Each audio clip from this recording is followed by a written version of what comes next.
안녕하십니까. 저번에 인도 경제 상황에 대해서 말씀을 드렸는데요. 저번에 이야기 드릴 때 인도의 IT 산업이 크게 발전을 하면서 IT가 돈이 되는 상황이라고 말씀드렸잖아요. 그러다 보니까 인도의 인재라고 할 수 있는 사람들은 죄다 IT에 몰려요. 인도에는 카스트 제도라고 하는 계급 사회가 아직 남아있기는 하지만요. 돈을 많이 벌면 현대사회에서는 돈이 곧 힘이 되죠. 물론 뒤에서 욕할 수는 있지만 사실상 계급이 올라간다는 걸 이야기해요. 물론 이 카스트 제도라는 게 우리가 교과서에서 배운 거랑은 좀 다르다고 이야기를 하는데요. 그게 중요한 건 아니니까요. 일단 넘어갈게요. 이렇게 돈을 벌어서 신분 상승을 할 수 있는 그런 기회가 생기잖아요. 그 가망성이 0.01%라고 해도요. 과거에는 가망성 자체가 0이었는데 어쨌든 희망이 생긴 거잖아요. 신분이 올라갈 수 있는 가망성이 생긴 거죠. 그리고 그 한 명이 돈을 많이 벌면서 그 사람을 보면서 나도 저렇게 돈을 벌고 싶다.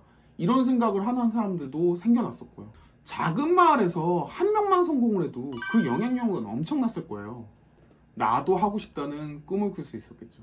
우리나라도 예전에는 서울대가 가장 위에 있고 의대는 그 밑에 있었는데 요즘에는 서울대 위에 의대가 있잖아요. 이 의대가 왜 이렇게 높아졌을까요? 당연히 의대가 돈이 되니까요. 우리나라 같은 경우를 보면요. IMF 이전과 이후로 나뉘어져요. IMF 이전에는요. 60세까지 정년이 보장되던 사회예요. 근데 IMF가 오면서 명퇴라고 해서 빨리빨리 잘리기도 하는 그런 상황이었잖아요. 그러다 보니 서울대를 간다고 해도요. 대기업에 취업을 해도 60살까지 근무를 할 수 있는 상황이 안 되는 거죠. 또 IMF 이전 시대는요. 고금리라서 퇴직금은 은행에 맡겨두고 이자를 가지고서 먹고 살던 시대예요. 그러다 보니까 서울대가 인기가 높을 수밖에 없었죠. IMF 이전에는요. 업종 상관없이 서울대만 나오면 취업해서 먹고 사는 상황이 편한 상황이었죠. 근데 이게 IMF를 겪으면서 바뀌잖아요. 40대가 되면 회사에서 명퇴당할 가능성이 높아지고요. 덕분에 이직은 정말 활발하게 늘었죠. 그리고 법대를 간다고 해서 변호사나 판사가 될 수 있는 확률이 높지 않았기 때문에 의대는 물론 가서 시험을 봐야 되지만 의대만 가면 대부분이 다 의사가 되니까 당연히 의대의 인기가 높아졌죠. 보통 의사들이 버는 돈이 일반 직장인들이랑 비교하면 훨씬 높았으니까요. 우리나라 같은 경우에 의대 쪽으로 쏠림 현상이 심했어요. 요즘에는 서울대 위에 의대라고 하죠. 근데 이게 인도 같은 경우에는 앞에서 말씀드린 것처럼 컴퓨터공학과가 가장 돈이 되는 과예요. IT 기업들이 진출을 해 있기 때문에 IT 기업들은 다 컴공과를 원하죠. 컴공과 다음이 전기전자공학과 그 정도겠죠. 이렇게 인도 같은 경우에는 공대가 돈이 되니까 사람들이 또 죄다 공대로 몰려요. 우리나라 경쟁보다요 훨씬 치열할 수밖에 없는 게 인도는 땅이 크고 사람이 많기 때문에 고등학교 자체도 굉장히 많아요. 고등학교가 전국에 14만 개 정도 있다고 해요. 근데 인도의 유명 공과대학 정원이 1년에 12,000명 정도거든요. 그러니까 한 학교에서 전교 1등을 해도요, 당연히 못 가요. 우리나라 같은 경우에는 의대를 노렸다가 안 되면 서울대를 가거나 안 되면 연고대라도 가잖아요.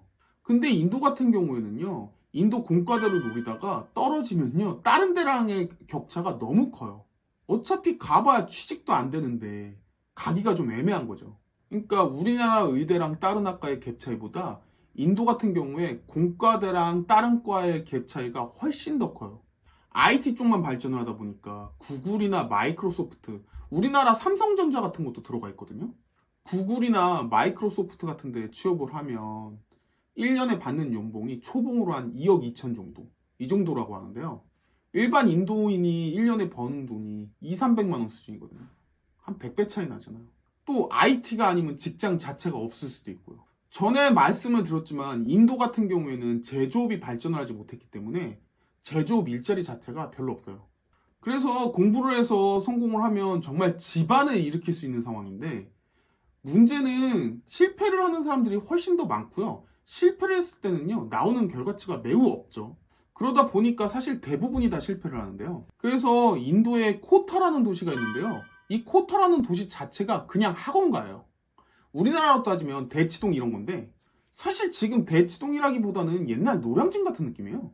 지금 사진을 하나 보여드리면요. 이 사진은 인도에서 코타 지역의 학생들이 공부를 하고 있는 사진이거든요. 근데 학생들이 다 교복 같은 똑같은 옷을 입고 있잖아요.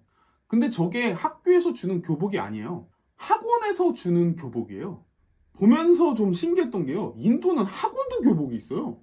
그리고 이 사진이 코타 학생들이 수업을 듣고 있는 사진이거든요. 사람 엄청 많고 천장에 선풍기 달려 있잖아요. 당연히 에어컨이 없거나 약하니까 선풍기가 달려 있겠죠.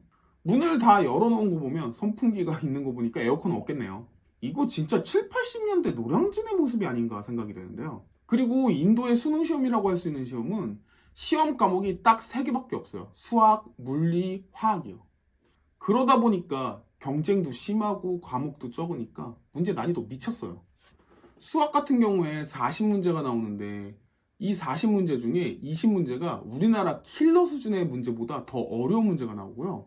나머지 20문제가 우리나라 수능 시험의 킬러 수준이에요. 제가 문제를 보여드릴 텐데요. 이런 문제거든요. 그래서 솔직히 제가 수학 선생이다 보니까 한번 풀어볼까 하고 보았는데 너무 어려워요. 몇 문제는 풀겠는데 대부분 다 사실은 손이 안 가거든요. 제가 시험 봐도 아작날 것 같아요. 그만큼 난이도가 미쳐 날뛰어요. 사실 우리나라 수능도 난이도가 미쳐 날뛰는데요. 우리나라 수능은 가볍게 제낄 수준이라서 사실 이런 거 왜 배워야 되나라는 생각이 우리나라 수능 보면서도 생각이 드는데 인도는 진짜 훨씬 더 심하더라고요.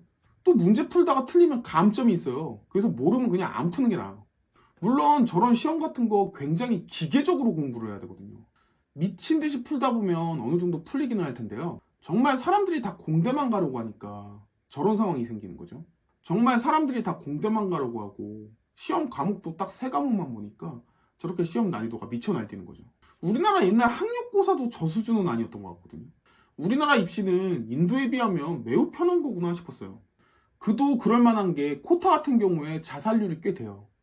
무한 경쟁이다 보니까 포기하고 자살하는 사람들도 꽤 있는 거죠. 거기다가 저렇게 몰리니까 학원비가 우리나라 돈으로 따지면 1년에 한 6천 정도 받는 느낌이거든요. 웬만한 가구 생활비를 1년에 받더라고요. 근데 이 학원비를 1년치를 또 한 번에 내야 돼요. 이게 진짜 우리나라 옛날이랑 비슷한 게 부모들 입장에서는 땅을 팔아서라도 애들 교육을 시키겠다. 이런 생각이 굉장히 강하더라고요. 근데 확률은 진짜 더 없죠. 다만 그 낮은 확률을 뚫었을 때 연봉을 정말 훨씬 많이 받으니까요. 인도 학생들이 IT에서 워낙에 강세를 보고 나서요. 인도에 좋은 공대를 나오면요. 취업은 보장이 되어 있는 상황이에요. 거의 회사에서 서로 데려가려고 난리치는 상황이거든요. 대학에서도 성적이 좋아야 구글이나 마이크로소프트웨어 이런 데 갈 수 있고요. 그 다음 성적들이 삼성전자 이런 데 간다고 하더라고요. 그만큼 인도의 교육열은 지금 우리나라랑 비교하면 더 높으면 높았지 덜하지는 않아요. 진짜 훨씬 더 심하거든요. 우리나라 학생들이 좀 불쌍하기는 한데 그래도 전교 1등 하면요. 의대는 못 가더라도 서울대나 최소한 연고대는 가잖아요. 저기는 14만 개 고등학교에서 12,000명을 공대에서 뽑으니까요. 전교 1등 가지고는 절대로 못 가고요. 한 10개 학교 정도에서 1등 해야 갈까 말까요. 정말 살기 위해서 공부를 하는 거고요. 또 시험도 계속 볼 수가 있는 게 아니라 재수까지가 끝이에요. 우리나라처럼 사람들이 자꾸 장수를 하니까 그냥 막아버렸어요. 여러 번 못 보게요. 물론 시험이 1차, 2차 이렇게 나눠져 있어서 3번 동안 통과를 해야 된다 뭐 이런 식이긴 한데요. 어쨌든 몇 번 못 보게 막아놓았죠. 그냥 떨어지면 포기해라 이런 거예요. 기회 자체가 몇 번 못 보게 막혀 있으니까 그만큼 더 힘들죠. 쉽지 않은 수준이 아니라 바늘구멍도 이런 바늘구멍이 있을까 싶은 수준이거든요. 진짜 아까부터 계속 말씀드렸지만 우리나라 학생은요. 인도에 비하면 정말 행복한 게 아닌가라는 생각이 들어요. 그만큼 인도의 교육은 우리나라 70년, 80년대 고시 공부하는 느낌이에요. IT를 공부해야 성공할 수 있는 나라고요. 그 성공을 위해서 밤을 새가면서 공부하고 그러다 보니까 자살률도 높아요. 물론 이게 좋은 교육이라고 할 수는 없어요. 당연히 학원이 발달을 하고요. 부모들도 자기가 낼 수 있는 금액에서 최대한의 금액을 내고 있는 상황이죠. 우리나라가 옛날에 시골에서 소 팔아서 대학 보낸다는 이야기를 했었는데 그런 상황이에요. 어떻게 보면 참 안타깝죠. 인도의 교육은요. 우리나라 교육은 장난이다 라고 이야기할 수 있는 그런 수준의 교육이에요.